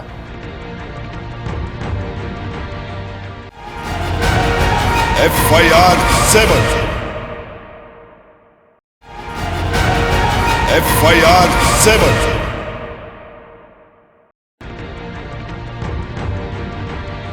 अस्सलाम वालेकुम। की नाम ਤੁਹਾਡਾ? जी मेरा नाम ताहिर मंजूर है। ਮਰਨ ਵਾਲਾ ਕੀ ਲੱਗਦਾ ਸੀ ਤੁਹਾਡਾ? मेरा कज़न सी, ਕਜ਼ਨ ਸੀ? अच्छा दोस्त भी सी कज़न। ਅੱਛਾ, जी ਕੀ ਹੋਇਆ ਫਿਰ? ਮਾਮਲਾ ਦੱਸੋ ਕੀ ਹੈਗਾ? सर मामला तो जायदाद ਦਾ ਤਨਾਜ਼ਾ ਸੀਗਾ। ਬੇਸਿਕਲੀ ਉਹ ਮਜ਼ਦੂਰ ਆਦਮੀ ਸੀ, ਰਕਸ਼ਾ ਚਲਾਉਂਦਾ ਸੀਗਾ। 7 ਸਾਲ ਤੋਂ ਉਹ ਐਫਰਟ ਕਰ ਰਿਹਾ ਸੀਗਾ ਕਿ ਮੈਨੂੰ ਮੇਰੇ ਹਕੂਕ ਮਿਲ ਜਾਣ, ਔਰ ਉਹਦੇ ਵਿੱਚ ਸ਼ਾਦੀ ਨੂੰ ਕਿੰਨੀ ਦੇਰ ਹੋ ਗਈ? ਸ਼ਾਦੀ ਹੋਈ ਨੂੰ ਤਕਰੀਬਨ 7 ਸਾਲ ਹੋ ਗਏ ਸੀ। 7 ਸਾਲ ਹੋ ਗਏ। ਉਹ 7 ਸਾਲ ਤੋਂ ਹੀ ਸ਼ੁਰੂ ਹੋ ਗਿਆ ਜ਼ਮੀਨ ਦਾ ਹਿੱਸਾ? ਉਹਨੇ 2 ਸਾਲ ਬਾਅਦ ਉਹਦਾ ਸੁਸਰ ਜਿਹੜਾ ਸੀ ਉਹ ਫੌਤ ਹੋ ਗਿਆ। ਉਹ 5 ਸਾਲ ਤੋਂ ਹਾਂ 5 ਸਾਲ ਤੋਂ ਐਫਰਟ ਕਰ ਰਿਹਾ ਸੀ। ਠੀਕ ਹੈ। ਔਰ 7 ਸਾਲ ਤੋਂ ਇਹਨਾਂ ਨੇ ਕਦੀ ਉਹਦੇ ਖਿਲਾਫ ਕੋਈ ਐਸਾ ਮੁਕੱਦਮਾ ਜਾਂ ਕੋਈ ਲੜਾਈ ਝਗੜੇ ਦੀ ਕੋਈ ਵਜ੍ਹਾ ਨਹੀਂ ਬਣਾਈ ਕਿ ਸਾਡੀ ਬੱਚੀ ਚਲੀ ਗਈ ਜਾਂ ਸਾਡੀ ਇੱਜ਼ਤ ਚਲੀ ਗਈ। ਕਦੀ ਇਹਨਾਂ ਨੇ ਕੋਈ ਕਿਸੇ ਬੰਦੇ ਨੂੰ ਨਹੀਂ ਕਿਹਾ, ਕਦੀ ਕੋਈ ਉਹਦੇ ਖਿਲਾਫ ਐਪਲੀਕੇਸ਼ਨ ਨਹੀਂ ਦਿੱਤੀ। ਕਾਨੂੰਨੀ ਫੋਰਮ ਇਸਤੇਮਾਲ ਨਹੀਂ ਕੀਤਾ ਕੋਈ ਵੀ, ਨਾ ਕੋਈ ਗਾਉਂ ਦਾ ਫੋਰਮ ਇਸਤੇਮਾਲ ਕੀਤਾ ਵੀ ਕਿਸੇ ਬਾਸਰ ਆਦਮੀ ਨੂੰ ਕਿਹਾ ਹੋਵੇ ਵੀ ਅਸੀਂ ਸਾਨੂੰ ਕੋਈ ਤਕਲੀਫ ਆ, ਔਰ ਨਾ ਉਹ ਐਸਾ ਆਦਮੀ ਸੀ। ਇੱਕ ਰਕਸ਼ਾ ਡਰਾਈਵਰ ਕਿਸੇ ਨੂੰ ਕੀ ਤੰਗ ਕਰ ਸਕਦਾ? ਬਿਲਕੁਲ ਸਹੀ ਗੱਲ ਔਰ ਹੈ। ਆਦਮੀ ਉਹਦਾ ਪੇਟ ਪੂਜਾ ਬੜੀ ਮੁਸ਼ਕਿਲ ਨਾਲ ਹੁੰਦੀ ਸੀਗੀ। ਔਰ ਉਸ ਦਿਨ ਵੀ ਉਹ ਆਦਮੀ ਲੈ ਕੇ ਜਾ ਰਿਹਾ ਸੀਗਾ ਬੱਚੀਆਂ, ਕਾਲਜ ਛੱਡ ਕੇ ਵਾਪਸ ਗਿਆ ਆ। ਇਹਨਾਂ ਨੇ ਪੂਰੀ ਪਲੈਨਿੰਗ ਨਾਲ ਉਹਨੂੰ ਮਾਰਿਆ। ਔਰ ਹੁਣ ਤੱਕ 2 ਮੁਲਜ਼ਮ ਜਿਹੜੇ ਗ੍ਰਿਫਤਾਰ ਕੀਤੇ ਆ ਮਹਿਕਮੇ ਨੇ, ਪੁਲਿਸ ਨੇ, ਔਰ 3 ਜਿਹੜੇ ਆ ਮੇਨ ਮੁਲਜ਼ਮ ਜਿਹੜੇ 3 ਜਿਨ੍ਹਾਂ ਨੂੰ ਉਸ ਜਾਇਦਾਦ ਦਾ ਮੇਨ ਬੈਨੀਫਿਟ ਜਾਣਾ ਸੀ, ਉਹ ਤਾਹਾਲ ਅਬੂਰੀ ਜ਼ਮਾਨਤਾਂ ਤੇ ਆ ਔਰ ਉਹ ਗ੍ਰਿਫਤਾਰ ਨਹੀਂ ਹੋ ਸਕੇ ਹੁਣ ਤੱਕ। ਔਰ ਇਨਸਾਫ ਲਈ ਬਾਰ-ਬਾਰ DSP ਸਾਹਿਬ, SP ਸਾਹਿਬ ਦੇ ਐਪਲੀਕੇਸ਼ਨ ਵੀ ਦਿੱਤੀ ਆ। ਉਹ ਕੱਲ੍ਹ ਆਏ। ਜ਼ਮੀਨ ਉਹਨਾਂ ਦੀ ਦੇਖੋ, ਗਰੀਬ ਆਦਮੀ ਵਾਸਤੇ ਤੇ ਘਰ ਦਾ ਇੱਕ ਮਰਲਾ ਵੀ ਬਹੁਤ ਜ਼ਿਆਦਾ। ਉਹਦੇ ਕੋਲ 3 ਕਨਾਲਾਂ GT ਰੋਡ ਤੇ ਜਗ੍ਹਾ ਹੋਣੀ ਸੀ ਜਿਹਦੀ ਮਾਲੀਅਤ ਵੀ 5 ਲੱਖ ਰੁਪਏ ਸੀ ਕਮ ਸੇ ਕਮ। GT ਰੋਡ ਤੇ ਆਉਂਦੀ ਸੀ? ਕਿਹੜਾ GT ਰੋਡ ਜਿਹੜਾ ਗੋਜਰੇ ਤੋਂ ਫੈਸਲਾਬਾਦ ਰੋਡ ਆ, ਹਾਂਜੀ, ਜਹਾਂਗੀਰ ਮੋੜ ਰਸਤਾ ਜਾਂਦਾ ਆ। ਔਰ ਤਕਰੀਬਨ 2-2.5 ਲੱਖ ਰੁਪਈਆ ਮਰਲੇ ਦਾ ਰੇਟ ਆ ਉੱਥੇ ਤਕਰੀਬਨ। ਔਰ ਇਹ ਲੋਕ ਹੁਣ ਤੱਕ ਇੰਨੇ ਬਾਅਸਰ ਆ ਕਿ ਕੱਲ੍ਹ ਉਹਨਾਂ ਦੇ ਸਕੇ ਚੱਚੇ ਨੂੰ ਸ਼ਾਇਦ ਪੁਲਿਸ ਨੂੰ ਇਤਲਾਹ ਨਹੀਂ ਉਹਨਾਂ ਨੇ ਕੀਤੀ। ਮਜ਼ਦੂਰ ਆਦਮੀ ਨੇ ਕੀ ਇਤਲਾਹ ਕਰਨੀ ਹੁੰਦੀ? ਉਹਨੂੰ ਉਹ ਕਿਸੇ ਦੀ ਜ਼ਮੀਨ 'ਤੇ ਖਾਲਾ ਕੱਢਣ ਵਾਸਤੇ ਮਜ਼ਦੂਰੀ ਕਰਨ ਗਿਆ ਔਰ ਇਹਨਾਂ ਦੇ ਕੁਛ ਗੁੰਡਿਆਂ ਨੇ ਜਾ ਕੇ ਉਹਨੂੰ ਮਾਰਿਆ, ਪਿੱਟਿਆ ਦੁਬਾਰਾ।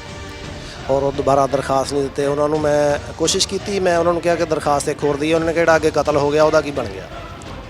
ਯਾਨੀ ਜਿਹੜਾ ਅੱਗੇ ਕਤਲ ਹੋ ਗਿਆ ਉਹਨਾਂ ਦੇ ਮੇਨ ਮੁਜਰਮ ਤਾਂ ਬਾਹਰ ਹੀ ਆ ਨਾ। ਇਹ ਜਿਹੜੇ 2 ਫੜੇ ਆ, ਇੱਕ ਅੱਧੇ ਬਾਜ਼ੂ ਵਾਲਾ ਜਿਹੜਾ ਕਹਿ ਰਿਹਾ ਕਿ ਮੈਂ ਮਾਰਿਆ, ਔਰ ਦੂਸਰਾ ਜਿਹੜਾ ਕਹਿ ਰਿਹਾ ਮੈਂ ਇਕੱਲੇ ਨੇ ਫੜ ਕੇ ਬੰਨ ਲਿਆ। ਉਹ ਬੰਦਾ ਹੀ ਇਹਦੇ ਨਾਲ ਤਗੜਾ ਸੀ ਜਿਹਨੂੰ ਇਕੱਲੇ ਨੇ ਫੜ ਕੇ ਬੰਨਿਆ ਔਰ ਮਾਰਿਆ। ਸਾਡੀ ਇਸ ਗੱਲ ਨੂੰ ਅਕਲ ਤਸਲੀਮ ਨਹੀਂ ਕਰਦੀ ਕਿ ਮੇਨ ਮੁਲਜ਼ਮ ਬਾਹਰ ਫਿਰਦੇ ਰਹਿਣ, ਉਹ ਦੁਬਾਰਾ ਡਰਾਉਣ ਧਮਕਾਉਣ, ਔਰ ਉਹਨੂੰ ਬਕਾਇਦਾ ਡਰਾਇਆ ਧਮਕਾਇਆ ਜਾ ਰਿਹਾ ਹੈ ਸਾਡੇ ਕੋਲ। ਚਲੋ ਇਹਨਾਂ ਨੂੰ ਪੁੱਛ ਲੈਂਦੇ ਆ ਕਿ ਕਿੰਨੇ ਬੰਦੇ ਸੀ? ਤੁਸੀਂ ਕਿੰਨੇ ਬੰਦੇ ਸੀ? 2 ਹੀ ਬੰਦੇ ਸੀ? ਅੱਛਾ, ਇਹ ਤਾਂ ਕਹਿ ਰਹੇ ਜੀ 2 ਬੰਦੇ। ਜਦੋਂ ਮੁਲਜ਼ਮ ਆਪ ਇਸ ਗੱਲ ਨੂੰ ਮੰਨਦੇ ਪਏ 2 ਬੰਦੇ ਸੀ, ਫਿਰ ਸਾਰੇ ਕਾਨੂੰਨ ਨੂੰ ਸਾਜ਼ਬਾਜ਼ ਕਰਕੇ ਜਿਹੜਾ ਵੀ ਕੰਮ ਹੁੰਦਾ ਆ, ਮੇਨ ਮੁਲਜ਼ਮ ਇਹਨਾਂ ਨੂੰ ਉਸ ਜਾਇਦਾਦ ਦਾ ਬੈਨੀਫਿਟ ਇਹਨਾਂ ਨੂੰ ਜਾਂਦਾ ਹੀ ਕੋਈ ਨਹੀਂ ਸੀ, ਦੂਸਰਿਆਂ ਮੁਲਜ਼ਮਾਂ ਨੂੰ ਜਾਂਦਾ ਸੀ। ਮਰਨ ਵਾਲਾ ਮਰ ਗਿਆ, ਫਰਜ਼ ਕਰ ਲਓ ਮਰਨ ਵਾਲਾ ਮਰ ਗਿਆ, ਉਹਦੀ ਵਿਰਾਸਤ ਜਿਹੜੀ ਸੀਗੀ, ਅਗਰ ਉਹਦੀ ਬੀਵੀ ਵੀ ਕੱਲ੍ਹ ਨੂੰ ਉਹਦੀ ਬੀਵੀ ਨੂੰ ਵੀ ਕਤਲ ਕਰ ਦੇਣ, ਫਰਜ਼ ਕਰ। ਬੀਵੀ ਕਿੱਥੇ ਇਸ ਟਾਈਮ? ਮਰਨ ਵਾਲੇ ਦੀ ਬੀਵੀ ਪਿੰਡ ਹੀ ਰਹਿ ਰਹੀ ਆ। ਉਹ ਆਪਣੇ ਰਹਿ ਰਹੀ? ਸਾਡੇ ਕਿੰਨੇ ਬੱਚੇ ਨੇ ਉਹਦੇ? ਉਹਦੇ 2 ਬੱਚੇ, ਬੇਟੀ ਕੇ ਬੇਟਾ? ਇੱਕ ਬੇਟਾ ਇੱਕ ਬੇਟੀ। ਕਿੰਨੀਆਂ ਉਮਰਾਂ ਉਹਨਾਂ ਦੀਆਂ?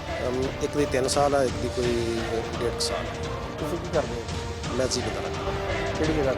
267 जलंधर गवर्नमेंट। जी बिल्कुल, आपने इनकी बात भी सुनी है, लेकिन जो मुलजमान हैं और पुलिस के मुताबिक दोनों मुलजम, जो मेन मुलजम है वो गिरफ़्तार हैं और ये मुलजमान इकबाल जुर्म भी कर चुके हैं और जो आला कत्ल था वो भी पुलिस की जानिब से बरामद करवा लिया गया है। जबकि SHO उमर वड़ैच का ये कहना है कि तफ्तीश जो है अभी बाकी है और अगर कोई इसमें और शरीक मुलजम पाया गया इनकी तफ्तीश में तो उसको भी गिरफ़्तार किया जाएगा और इस केस के अंदर कानून के तमाम तर तकाज़े जो हैं वो पूरे किए जाएंगे। और इस तरह के केस में कानून के तमाम तर तकाज़े पूरे भी होने चाहिए ताकि आइंदा जो है कोई बेटी किसी की यतीम ना हो सके, कोई बेटी किसी की बेवा ना हो सके और किसी का भाई जो है वो इस दुनिया से ना जा सके। नौजवान को डंडों और चोटों के वार से कत्ल कर दिया गया। इस वक्त जो जाँ बहक होने वाला शख्स है उसके 2 छोटे छोटे बच्चे, प्यारे प्यारे बच्चे हमारे साथ मौजूद हैं, उनसे भी बात करने की कोशिश करेंगे। लेकिन उससे पहले जो है जो मुकदमे के मुद्दई हैं उनसे बात करते हैं कि आखिर वजह क्या बनी कि इतनी बेदर्दी से एक निहत्ता शहरी जो है उसको कत्ल कर दिया गया। अस्सलाम वालेकुम। वालेकुम सलाम जी। दसो पहले कितना कत्ल होया ते की वजह बनी? ਇਹ ਜੀ 6 ਤੋਂ 7 ਸਾਲ ਹੋ ਗਏ ਸੀ। ਭਾਈ ਦੀ ਸ਼ਾਦੀ ਸੀ ਪਸੰਦ ਦੀ, ਉਹਨਾਂ ਨੇ ਜ਼ਮੀਨ ਦਾ ਦਾਅਵਾ ਕੀਤਾ ਸੀ। ਸਸੁਰਾਲੇ ਦਾ ਇਹਨਾਂ ਨੇ ਭਾਈਆਂ ਨੇ ਕਤਲ ਕਰ ਜ਼ਹਿਰ ਦੇ ਕੇ ਮਾਰ ਦਿੱਤਾ ਸੀ। ਇਹਦੀ ਬੀਵੀ ਨੇ, ਭਾਬੀ ਸਾਡੀ ਨੇ ਜ਼ਮੀਨ ਦਾ ਕੇਸ ਕੀਤਾ ਭਾਈ ਨਾਲ ਲਾ ਕੇ, ਤੇ ਉਹ ਕੇਸ ਇਹਦੇ ਹੱਕ 'ਚ ਹੋ ਗਿਆ। 19 ਤਰੀਕ ਸੀਗੀ ਆਖਰੀ, ਤੇ ਨੋਟਿਸ ਵਗੈਰਾ ਵੀ ਆਇਆ ਇਹਨਾਂ ਨੂੰ ਦਿੱਤੇ ਆ। 8/2/2021 ਨੂੰ ਜਾ ਰਿਹਾ ਸੀ ਰਕਸ਼ੇ ਦੇ ਡਿਜਕੋਟ ਬੱਚੀਆਂ ਛੱਡਣ। ਵਾਪਸੀ ਆਉਂਦਿਆਂ ਹੋਇਆ ਜੀ ਉਹਨੂੰ ਰਕਸ਼ਾ ਢੱਕ ਕੇ 8 ਤੋਂ 9 ਦਾ ਦਰਮਿਆਨ ਸੀ ਟਾਈਮ ਸੀਗਾ, 8 ਤੋਂ 9 ਦਾ ਦਰਮਿਆਨ ਦਿਨ ਦਾ ਸੁਬਾਹ ਦਾ ਜੀ। ਵਾਪਸੀ ਆ ਰਿਹਾ ਸੀ ਬੱਚੀਆਂ ਛੱਡ ਕੇ, ਇਹਨਾਂ ਨੇ ਅੱਗੇ ਰੇੜੀ ਲਾ ਕੇ ਰੋਡ ਦੇ ਉੱਤੇ ਰਕਸ਼ਾ ਢੱਕ ਕੇ ਸਰੀਏ ਸੋਟਿਆਂ ਨਾਲ ਉਹਨੂੰ ਮਾਰਿਆ ਜੀ। ਸ਼ੱਦਤ ਕੀਤੀ ਹੈ, ਲੱਤਾਂ ਦੋਨੇ ਤੋੜੀਆਂ ਉਹਦੀਆਂ, ਬਾਜ਼ੂ ਤੋੜਿਆ, ਲੱਕ ਤੋੜਿਆ ਜੀ। ਬਹੁਤ ਜ਼ਿਆਦਾ ਜ਼ੁਲਮ ਕੀਤਾ ਜੀ। ਜਾਇਦਾਦ ਦਾ ਮਸਲਾ ਸੀਗਾ ਜ਼ਮੀਨ ਦਾ, ਇਸ ਵਜ੍ਹਾ ਤੋਂ ਇਹਨਾਂ ਨੇ ਕਤਲ ਕੀਤਾ। ਮੁਲਜ਼ਮ ਜਿਹੜੇ 5 ਬੰਦੇ ਨਾਮਜ਼ਦ ਸੀਗੇ, ਅਸੀਂ ਦਿੱਤੇ FIR ਤੇ 2 ਸਾਡੀ ਪਛਾਣ 'ਚ ਨਹੀਂ ਸੀ ਹੈਗੇ। 7 ਤੋਂ 8 ਬੰਦੇ ਸੀਗੇ ਜਿਹੜੇ ਮੌਕੇ ਤੇ ਪੁਲਿਸ ਮੌਕੇ ਤੇ ਗਈ ਸੀਗੀ। 2 ਮੁਜਰਮ ਉਹਨਾਂ ਦੇ ਲੈ ਆਈਏ, 3 ਜਿਹੜੇ ਉੱਥੇ ਛੱਡ ਆਈਏ, ਉਹਨਾਂ ਨੂੰ ਬੁਰੀਆਂ ਜ਼ਮਾਨਤਾਂ ਦੇ ਇਹਨਾਂ ਨੇ ਲਿਆ ਜੀ। ਹਰ ਦਫਾ ਉਹਨਾਂ ਨੂੰ ਟਾਈਮ ਦਿੱਤਾ ਜਾਂਦਾ, ਕੋਈ ਦੇਖਭਾਲ ਨਹੀਂ ਹੋ ਰਹੀ। ਥਾਣੇ ਆਉਂਦੇ ਆ, ਜੋ ਮੁਜਰਮ ਕਹਿੰਦੇ ਉਹਨਾਂ ਦੇ ਹੱਕ 'ਚ ਸੁਣੀ ਜਾਂਦੀ ਆ, ਸਾਡੀ ਕੋਈ ਨਹੀਂ ਸੁਣਦਾ। ਜਿਹੜੇ ਇਹ ਵੀ ਬੰਦੇ ਮੌਕੇ 'ਤੇ ਸੀਗੇ, ਜਿਹੜੇ 2 ਫੜੇ ਆ, 3 ਜਿਹੜੇ ਉਹ ਵੀ ਮੌਕੇ 'ਤੇ ਮੌਜੂਦ ਸੀਗੇ, ਉਹਨਾਂ ਨੂੰ ਇਹਨਾਂ ਨੇ ਛੱਡਿਆ। ਜੋ ਕਹਿ ਰਹੇ ਨੇ ਉਹ ਕਰ ਰਹੇ ਨੇ।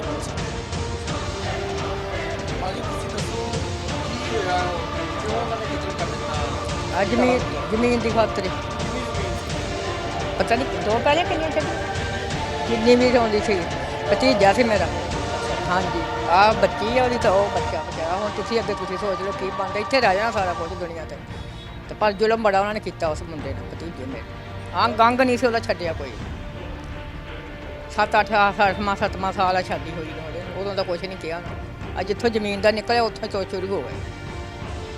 ਇਹ ਹੁਣ ਅੱਗੇ ਤੁਸੀਂ ਹਿਸਾਬ ਲਾ ਲਓ ਕੀ ਬਣਦਾ ਸੀ ਕੀ ਇਹ ਬੱਚੇ ਭਰ। ਹਾਂਜੀ, ਆ ਮੇਰਾ ਭਰਾ ਹੈ। ਮੈਂ हाँ जी, तुसी उत्थे हो जी। जिसको तशद्दुद करके मारा गया उसके वालिद भी हमारे साथ मौजूद हैं। की नाम है तुहाडा जी? मोहम्मद जवेद जी। सर तुसी दसो कि की होया? ਰੱਖਿਆ ਲੈ ਕੇ ਆਣ ਡਿਆ ਸੀ ਜੀ, ਜ਼ਮੀਨ ਦੀ ਖਾਤਰ ਇਹਨਾਂ ਨੇ ਉੱਥੇ ਡੱਕ ਕੇ ਰੱਖਿਆ ਤੇ ਉਹਨਾਂ ਨੂੰ ਮਾਰਿਆ ਬਹੁਤ ਬੇਦਰਦੀ ਨਾਲ। ਅਲੱਗ ਰਹਿੰਦਾ ਸੀਗਾ। ਮੈਨੂੰ ਧਮਕੀਆਂ ਮਿਲਦੀਆਂ ਜਾਂ ਮੈਨੂੰ ਕੋਈ ਇਦਾਂ ਦੀ ਗੱਲ ਹੈ ਪਹਿਲੇ ਤੁਹਾਡੇ ਬੇਟੇ ਨੇ ਦੱਸਿਆ ਸੀ ਕਦੀ? ਨਹੀਂ, ਕੋਈ ਗੱਲਬਾਤ ਨਹੀਂ ਸੀਗੀ। 7-8 ਸਾਲ ਹੋ ਗਏ ਸ਼ਾਦੀ ਹੋਈ ਨੂੰ, ਕੋਈ ਬਾਤ ਨਹੀਂ ਸੀਗੀ। ਇੱਦਾਂ ਉਹਨਾਂ ਨੇ ਸਵਾਰੀ ਲਾਉਣ ਆਇਆ ਇਹਨਾਂ ਦੇ ਪਿੰਡ ਤੇ ਉੱਥੇ ਡੱਕ ਕੇ ਨਾਲ ਰੱਖਿਆ ਤੇ ਉਹਨਾਂ ਨੇ ਬਹੁਤ ਬੇਦਰਦੀ ਨਾਲ ਡੰਡੇ ਛੋਟੇ ਮਾਰੇ ਆ ਤੇ ਉਹਨੂੰ ਜਾਨ ਸੇ ਮਾਰ ਦਿੱਤਾ। ਲੱਤਾਂ ਬਾਹਾਂ ਬੰਨ ਲਈਆਂ, ਪਾਣੀ ਮੰਗਦਾ, ਪਾਣੀ ਮੈਨੂੰ ਦਿੱਤਾ। ਅੱਲਾ ਮਾਫੀ ਦੇਵੇ, ਗੱਲ ਕਰਤਾ ਨਹੀਂ ਮੈਂ ਸਕਦੀ। ਪਰ ਕਹਿੰਦੇ ਛੁੱਡੇ ਬੜੇ ਮਾਰੇ ਸੀ ਉਹਨਾਂ ਨੇ। ਯਾਰ ਨਾ ਆਪਣਾ ਇੱਥੇ ਬੱਲਾ ਮਾਰਿਆ, ਬਾਂਸ ਮਾਰਿਆ, ਇੱਥੋਂ ਕਾਂਛਾ ਨਹੀਂ ਖੂਨ ਹੋਇਆ। ਮੇਰਾ ਭਰਾ ਤੇ ਮੇਰੀ ਭਰਜਾਈ ਹੱਥ ਲਾਉਂਦੇ, ਕਹਿੰਦੇ ਅੰਮੀ ਹੱਥ ਨਾ ਲਾਵਾ, ਮੇਰੇ ਬਹੁਤ ਦਰਦ ਹੁੰਦੀ। ਕੁਛ ਦੋਸਤ ਇਹਨਾਂ ਦੇ ਹਮਸਾਏ ਜਿਹੜੇ ਜਿੱਥੇ ਬਕੂਆ ਹੋਇਆ ਜੀ, ਉਹ ਮੌਕੇ ਤੇ ਆਏ ਸੀਗੇ। ਉਹ ਕਹਿ ਰਹੇ ਪਾਣੀ ਪਿਲਾਉਣ, ਇਹਨਾਂ ਨੇ ਉਹਨਾਂ ਨੂੰ ਧਮਕੀ ਲਾਈ, ਅਸੀਂ ਤੁਹਾਨੂੰ ਜਾਨ ਤੋਂ ਮਾਰ ਦੇਣਾ। ਇਹਦੇ ਲਾਗੇ ਪਾਣੀ ਲਿਆਂਦਾ ਤੇ ਅਸੀਂ ਇਹਦੇ ਮੂੰਹ 'ਚ ਪਿਸ਼ਾਬ ਕਰਨਾ, ਪਾਣੀ ਨਹੀਂ ਦੇਣਾ। ਇਹ ਮੁਜਰਮ ਕਹਿ ਰਹੇ ਸੀ ਮੌਕੇ ਤੇ। ਪਿੰਡ ਦਾ ਹੀ ਆਇਆ ਜੀ, ਉਹਨੇ ਪਾਣੀ ਪਿਲਾਇਆ। ਉਹਨੇ ਕਿਹਾ ਤੁਸੀਂ ਇਹਨੂੰ ਹੁਣ ਹੱਥ ਲਾ ਕੇ ਦਿਖਾਓ ਕਿੱਦਾਂ ਲਾਉਂਦੇ। ਫਿਰ ਇਹਨਾਂ ਨੇ ਬਾਅਦ 'ਚ ਪਤਾ ਨਹੀਂ ਹੱਥ ਲਾਇਆ ਜਾਂ ਨਹੀਂ ਲਾਇਆ। ਕੋਲੀ ਨਾਲ ਬੰਨ੍ਹ ਕੇ ਦਮ ਬਾਹਾਂ ਇਹਨਾਂ ਨੇ ਬਹੁਤ ਬੇਦਰਦੀ ਨਾਲ ਮੇਰੇ ਬੱਚੇ ਨੂੰ ਮਾਰਿਆ। ਉਹੀ ਹਾਲ ਅੱਗੇ ਵੀ ਉਹੀ ਹਾਲ ਸੀ ਉਹਦਾ, ਤਾਂ ਕੋਈ ਹਾਲ ਨਹੀਂ ਸੀ। ਨਲਾਉਣ ਲੱਗਿਆ, ਰੋਕੀ ਰੋ ਪਏ ਸੀ। ਉਹ ਮੇਰਾ ਭਰਾ ਛੋਟਾ ਉਹ ਰੋਈ ਪਿਆ, ਬਾਹਰ ਨਿਕਲਿਆ, ਨਲਾਉਣ ਲੱਗਾ ਜਦ ਮੌਲਵੀ ਨਲਾਉਂਦਾ ਸੀ। ਬਹੁਤ ਉਹਦਾ ਬੁਰਾ ਹਾਲ ਸੀ। ਨੈੱਟ ਤੇ ਚੜਾਇਆ ਆਇਆ, ਲੋਕਾਂ ਨੂੰ ਪਤਾ, ਸਾਰੇ ਦੇਖਦੇ ਪਏ ਆ। ਜ਼ੁਲਮ ਬੜਾ ਕੀਤਾ ਕੰਜਰਾਂ ਨੇ जी। बिल्कुल आपने इनकी बात सुनी। इंतहाई बेदर्दी से उसको कत्ल कर दिया गया। जो यहाँ पर बूढ़ी वो हैं, शायद अल्फाज भी उनका साथ नहीं दे रहे। उनके भाई यहाँ पर मौजूद हैं जिनकी आंखों से अभी भी आंसू जो है वो टपक रहे हैं। इनका यही कहना है कि इंतहाई बेदर्दी से उसको कत्ल किया गया। उसका पूरा जिस्म जब उसको नहलाया जा रहा था तदफीन के लिए, तो लवाहिकीन का ये कहना है कि जिस्म का शायद ही कोई ऐसा हिस्सा हो जहाँ पर ज़ख्मों के निशान ना हो। हर जगह पर ज़ख्मों के निशान थे जी। माँ जी क्योंकि जज्बाती हैं, जिनका नौजवान लखते जिगर जो है इस दुनिया से चला जाए, उनके जज्बात जो हैं वो सिर्फ वही जान सकते हैं। बार बार वो बात करने की कोशिश करते हैं, लेकिन वक्त की कमी है हमारे प्रोग्राम के अंदर। हम इनकी जो आवाज़ जो है अकाम वाला तक पहुंचा सकते हैं वो पहुंचाने की कोशिश कर रहे हैं कि इनके मुल्ज़मान को जो है इंसाफ के कटहरे में लाया जाए, उनको करार वाकई सज़ा दिलवाई जाए, ताकि जो मासूम बच्चे हैं, ये मासूम परी है जो कैमरामैन से कहूँगा कि इसको दिखाए, नन्ही बच्ची है, शायद इसको ये भी नहीं पता होगा कि इसका वालिद कहाँ गया है। हम इस बच्ची से बात कर लेते हैं, इससे भी पूछते हैं। बेटा बात सुने ज़रा, इसको भेजें ज़रा इधर। बेटा बात सुनो, शाबाश बेटा, आपका पापा किधर है? देखिए ये मासूम बच्ची है, ये मासूम बच्ची क्या किसी को बता सकते? मैंने मेरे पापा ने मारा बहुत। जी बिल्कुल, बच्ची का जो दादा है ये बता रहा है कि कभी ये बच्ची घर में बात करती है और ये कहती है कि उन मुल्ज़मान की जानब से कुल्हाड़ियों के वार किए गए, उन दरिंदों की जानब से जो है डंडों और सोटों के वार किए गए, जिससे जो है उसकी मौत वाक़या होगी। अब इनके दुखों का मदावा तो शायद हम ना कर सके, लेकिन हम इनके साथ उस वक्त तक ज़रूर खड़े हो सकते हैं। हमारी टीम पूरी FIR 7 की, हमारा चैनल 7 जो है इनके साथ खड़ा हो सकता है कि जब तक इनको इंसाफ जो है वो नहीं मिल जाता, हम इनको यकीन दिलाते हैं, इस बूढ़े बाप को यकीन दिलाते हैं, इस नन्ही परी को यकीन दिलाते हैं कि हम इनके साथ हैं।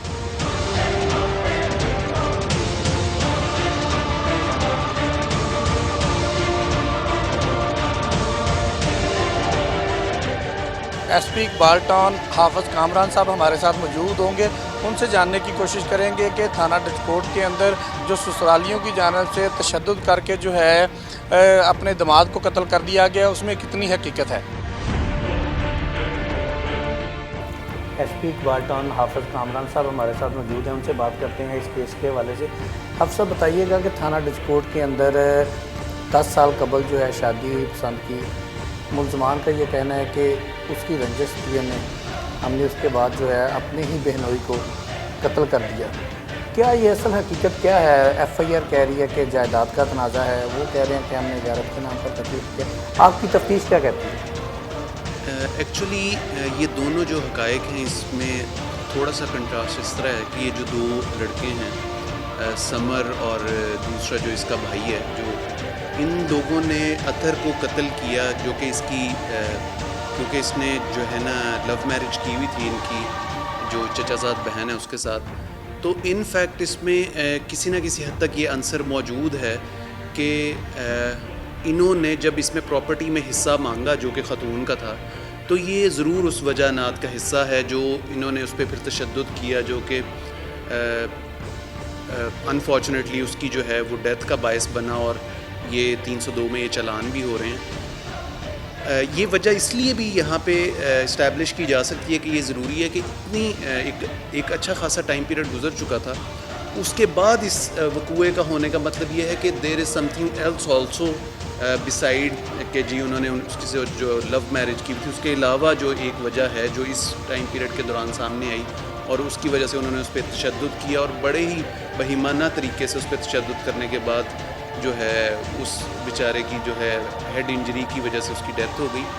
और इसमें थाना डिस्कोट के SHO और जो कंसर्न ASI मौका पे पहुँचे, उन्होंने बड़ी अच्छी एफ़र्ट की, बिकॉज़ उन्होंने जाए वकूआ पे टाइमली रिस्पॉन्ड करके इंसिडेंट के ऊपर मौजूद इन दोनों को वहीं पे अरेस्ट करके जो है ना केस को एक इनिशियली जो है वो सक्सेस की तरफ इसलिए पहुंचाया कि अगर वो उसमें रिस्पांस टाइम में कोई डिले करते या कोई एज सच पुलिस की तरफ से कोई इनएफिशिएंसी होती तो ये केस जो है ये कॉम्प्लिकेटेड हो सकता था कि जो एक्यूज़ड हैं वो फ्री कर जाते और उसके बाद जो है ना एक जुल्म जो है वो अपने इंजाम तक नहीं पहुंचता। लेकिन इस केस में बड़ा अच्छे तरीके से एफिशिएंटली उन्होंने काम किया। जो जायदाद का तनाज़ा है ये मेन एलिमेंट है या इसमें हम गैरत का आंसर भी आपको कहीं नज़र आया तफ्तीश? तो क्योंकि ये गालबन 10 फरवरी का वाक़या है, तकरीबन आलमोस्ट 1 माह के करीब होने वाला है, कहीं भी एलिमेंट नज़र आया कि उन्होंने ये बात भी अपने जहन में रखी हुई थी कि इन्होंने हमारी बहन के साथ शादी की है या कज़न के साथ? नहीं, ये आंसर एक तरह से फैक्टर तो हो सकता है, लेकिन जायदाद का तनाज़ा मेरा अंदाज़ा है कि जो अभी तक चीज़ें इन्वेस्टिगेशन में सामने आई हैं उसमें ये एक मेजर फैक्टर ज़रूर है, जायदाद का तनाज़ा है। अच्छा, जो मुद्दई हैं उनका ये कहना है कि पुलिस जो है इसके कुछ साथी मुलज़म भी हैं, क्योंकि ये तो एक अच्छी एफर्ट है आपकी पुलिस की कि मौका से जितने भी बंदे थे उनको जो मुलव्वस थे उनको पकड़ लिया, लेकिन लवाहिकीन जो है वो ये बात कह रहे हैं कि कोई और 3 मुलज़म भी हैं जो शायद अबूरी ज़मानत पर हैं, उनसे क्या तफ्तीश हुई है, क्या वो इन्वॉल्व हैं? उसके बारे में अभी हम कोई फ़ाइनल ओपिनियन तफ्तीश क्योंकि चल रही है तो मैं देना नहीं चाहता, लेकिन उसमें सिर्फ मैं ये वन लाइनर स्टैंस दूंगा कि हम टेक्नोलॉजिकली उसको देखते हुए उनकी जो प्रेजेंस है और जो उनकी इन्वॉल्वमेंट है उसको इस्टेब्लिश करते हुए ऑन मेरिट उनके बारे में जो है ना तफ्तीश जब मुकम्मल चलान दिया जाएगा उसमें लिखा जाएगा।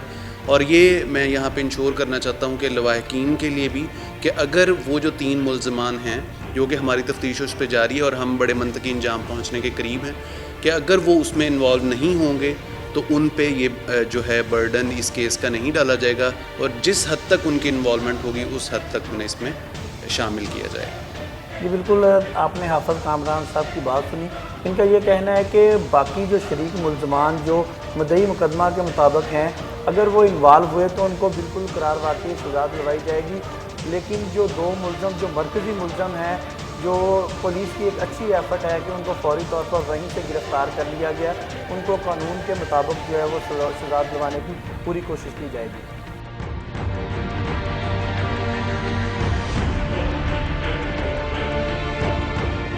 राना बिलाल अनीक हमारे साथ मौजूद हैं, इससे बात करते हैं। डिस्कोट में 7 न्यूज़ के नुमाइंदे हैं। अस्सलाम वालेकुम। वालेकुम सलाम। राणा साहब ये बताइएगा कि ये असल वाक़या है क्या, किस तरह बेदर्दी से उस बंदे को कत्ल किया गया? सर असल में ये इस नौजवान ने जो जहाँ भाग हुआ है, इसने लव मैरिज की थी, तो 7 साल से इसकी शादी थी, 2 बच्चे भी पैदा हुए थे। तहम जो इसके ससुराल वाले थे उन्हें कोई इशू नहीं हुआ। जब इसकी वाइफ ने मुकदमा दायर किया है कि मेरी ज़मीन का जो हिस्सा मेरे वालिद की तरफ से आ रहा है वो मुझे दिलाया जाए, तो इसके जो साले थे वो मुश्तल हो गए। और जब ये रक्षा ड्राइवर था और मेहनत मजदूरी करता था, जब वो उस गांव पहुंचा है माजीवाल के करीब, तो इन्होंने वापसी पे उसे रोका है, उसे दरख्त के साथ बांधा है। इसके निशातीन मौजूद हैं और इसकी टांगें तोड़ी गई हैं, बाजू तोड़े हैं। इसमें मैंने सुना है कोई वीडियो भी मौजूद है जो शायद पुलिस के पास तो हो, आप लोगों ने वो वीडियो देखी है? जी बिल्कुल मैंने देखी है, जो इस दरख्त के साथ बांधा गया था तने के साथ, और बेदर्दी से टांगें तोड़ी गई हैं। और 7 घंटे ये ज़िंदा रहा है। जब पुलिस वहाँ पर पहुँची है तो वो ज़िंदा था और इसे पुलिस ने ही खोला है और हॉस्पिटल रहा है। तो इसके नज़ई बयान के मतलब भी पुलिस ने अभी तक कोई शो नहीं किया कि उसने क्या बयान दिया है। तो लवाहिकीन किन का यही कहना है कि एक छोटा सा ज़मीन का टुकड़ा था जिसकी खातर उन्होंने अपनी ही बहनोई को कत्ल किया है। और अब बच्चे जो यतीम हो चुके हैं तो मुतालबा कर रहे हैं, बच्चे चीखो पुकार कर रहे हैं, ताहम उन्हें इंसाफ नहीं मिल रहा। लवाहिकीन का यही कहना है कि जो 2 मुलजमान हैं वो गिरफ़्तार किए गए हैं, जबकि जो मरकज़ी मुलजमान हैं उन्हें गिरफ़्तार नहीं किया जा रहा। और पुलिस जो है वो मुबैना मुलजमान के साथ साज़बाज़ कर चुकी है। जी, आपने राना बिलाल अनीक की बात सुनी, इनका भी यही कहना है कि बेदर्दी के साथ उसको जो है टांगों और जिस्म के तमाम हिस्सों पर ज़ख्मों के निशानात थे। मेडिकल रिपोर्ट जो है वो भी सामने आ चुकी है जिसमें तशद्दुद जो है वो भी साबित हुआ है। और जो मेडिकल रिपोर्ट के अंदर वजह मौत लिखी गई है वो सर के पीछे जो है कोई भारी भरकम चीज़ लगने से उसकी मौत वाक़या हुई है। ज़मीन का एक टुकड़ा है, शायद वो वहीं पर रह जाएगा, उसको पूछने वाला भी नहीं होगा। एक कीमती ज़िंदगी जो है वो ज़मीन के टुकड़े ने ले ली है, वो भी अपना बहनोई जो है उसको कत्ल कर दिया गया है। इसके बाद जो है सिर्फ़ एक ख़ानदान नहीं, दोनों ख़ानदानों के बच्चे जो हैं, तकरीबन 5 के करीब बच्चे जो हैं वो यतीम हो चुके हैं। अब फ़ैसला जो है हमारी आवाम ने करना है, हमारे नाज़रीन ने करना है कि कब तक ज़मीन के टुकड़े पर जो है वो जानें जाती रहेंगी। इसके साथ ही अपने मेज़बान मियां मुनव्वर इकबाल और FIR 7 की पूरी टीम को डिस्कोर्स से इजाज़त दें। अल्लाह निगहबान।